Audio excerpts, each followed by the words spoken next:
जय श्रीराम मित्रांनो, आज मी काही तुम्हाला टेक बद्दल किंवा एखाद्या ट्रिक बद्दल किंवा युट्यूबवर व्हिडिओ व्हायरल कसा करायचा किंवा युट्यूबची सेटिंग याबद्दल बोलणार नाही मित्रांनो. मी आज बोलणार आहे छावा पिक्चर याबद्दल. मित्रांनो, बघितला नसेल तर आवर्जून बघा. तिकीट भेटलं नसेल तर 2 दिवसानं भेटल बघा, 3 दिवसानं भेटल बघा. पण कोणीतरी लिंक देईल, कुठून तरी पिक्चर मला बघायला भेटन, कोणत्या OTT प्लॅटफॉर्मवर भेटन किंवा युट्यूबवर येईल तेव्हा बघू, या भानगडीत पडू नका. कारण की इतिहास मराठ्यांचा आहे, इतिहास हिंदूंचा आहे, इतिहास धर्मरक्षक छत्रपती संभाजी महाराज यांचा आहे. हा पिक्चर तुम्ही टॉकीजलाच जाऊन बघा. हा माझी विनंती नाहीये, ही माझी विनंती नाहीये. एक आपला माणूस म्हणून मी तुम्हाला, हे माझं कर्तव्य बनतं की सांगणं, म्हणून मी तुम्हाला म्हणत आहे की मित्रांनो, हा पिक्चर तुम्ही टॉकीजलाच जाऊन बघा. मित्रांनो, छत्रपती संभाजी महाराज हे एक असे राजा होते की ज्यांच्या आयुष्यामध्ये 120 युद्ध त्यांनी खेळले, पण एकही युद्ध हरले नाहीत.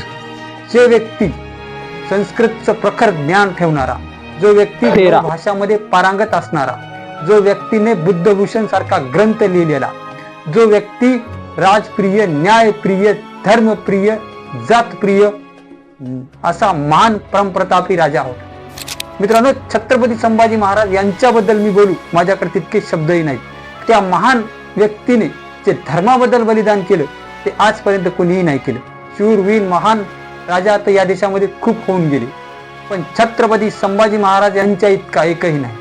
मित्रांनो, ज्यांच्या पायाच्या बोटाच्या नखापासून तर डोकाच्या केसापर्यंत त्या औरंग्याने अत्याचार केले. मित्रांनो, त्यांच्यावर शरीरावर जखमा केल्या, त्यावर मिठाचे पाणी ओतले. अरे, आपल्याला तर काटा मोडला तर टचकन डोळ्यातून पाणी येतं, पण त्यांच्या डोळ्यामध्ये गरम सळ्या करून घातल्या. मित्रांनो, औरंग्याने त्यांचे नख उपटिले, बोटाचे, पायाचे, त्यांचे बोट छाटले, त्यांची जीभ कापली, त्यांच्या शरीरातलं मांस काढलं. मित्रांनो, त्यांच्या शरीराचे तुकडे तुकडे केले. काय चुकलं होतं माझ्या शंभूराजाचं? काय चुकलं होतं माझ्या शंभूराजाचं? चुकलं काही नव्हतं मित्रांनो, कारण की या देशावर एक औरंगजेब सारखा राक्षस राज्य करीत होता की त्याला आपला जात, आपला धर्म आणि ही सत्ता टिकवायची होती. छत्रपती संभाजी महाराज यांच्यावर शिवाजी सावंत यांची छावा ही कादंबरी. मित्रांनो, ती कादंबरी मी 2011ला वाचली होती. तेव्हाच माझ्या डोक्यामध्ये असा प्रश्न पडला होता की आजपर्यंत इतके सिनेमे निघाले, इतके पिक्चर भारी भारी निघाले, हे हिरो इकून इकडं मार तिकडं मार, घ्याव घ्याव, जे काल्पनिक पिक्चर इतके गाजतात की त्यानंतर काही दिवसांनी, काही वर्षांनी बाहुबली सारखा पिक्चर आला. मला कोण्या पिक्चरचा हेट नाही पसरायचा मित्रांनो, पण मला सांगायचंय की बाहुबली सारखा पिक्चर आला, तो काल्पनिक स्टोरी आहे, वास्तविकता कुठलाही बाहुबली झाला नाही, पण आपण त्याला एवढं भरभरून प्रतिसाद दिला. मित्रांनो, असे खूप सारे पिक्चर आहेत ते आपण त्यांना काल्पनिक स्टोरीना आपण भरभरून प्रतिसाद देतो, पण ही तर खरीखुरी हे एक आदर्श इतिहास आहे. याचं तर गुणगान किती करायला पाहिजे. म्हणून म्हणतो मित्रांनो, हे खरा इतिहास आहे, तुम्ही बघा आणि आपल्या तरुण पिढीला कळू द्या खरा इतिहास.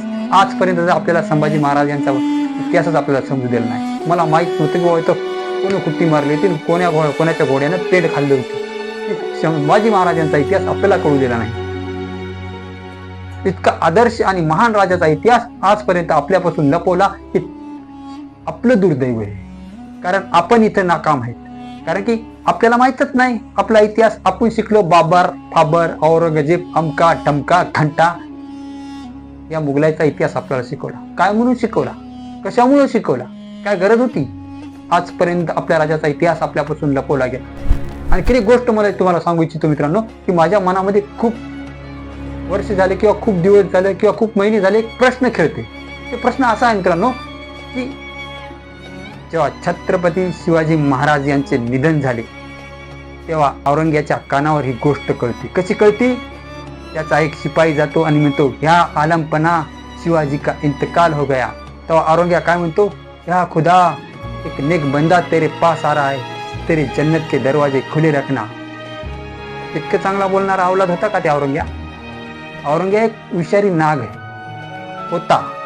औरंग्या एक विषारी नाग होता त्याच्या तोंडून कधीही विष ओकत होता, जो त्याच्या बापाचा झाला नाही, जो त्याच्या भावाचा झाला नाही, तो त्याच्या खानदानाचा झाला नाही, त्याला सत्तेपुढी काही समजलेलं नाही. सत्तेपुढी माजलेला तो राक्षस, त्याच्या तोंडून असे उद्गार येतील का?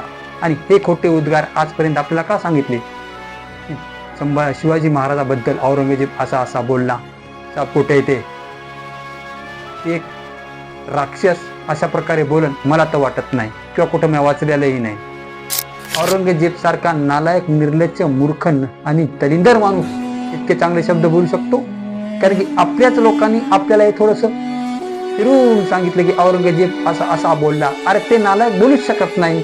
तो नालायक जर असं बोलला असता तर त्यांनी शंभूराजेंना एवढे हालापेष्टा करून मारलंच नसतं.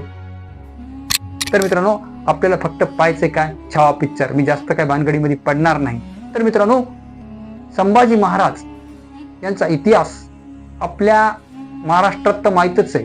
महाराष्ट्रात माहीत असण्यापेक्षा ते आपल्या हृदयात आहेत, आपल्या प्रत्येक श्वासात आहेत.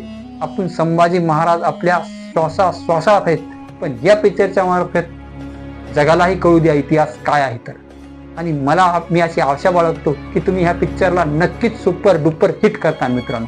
म्हणून म्हणतो मित्रांनो, छावा पिक्चर जरूर बघा, आवर्जून बघा. आपल्या लहान मुलांनाही सोबत घेऊन जा आणि आपला इतिहास दाखवा. तर व्हिडिओ कसा वाटला मित्रांनो सांगा, आणि भेटू पुढच्या व्हिडिओमध्ये. जय हिंद, जय महाराष्ट्र.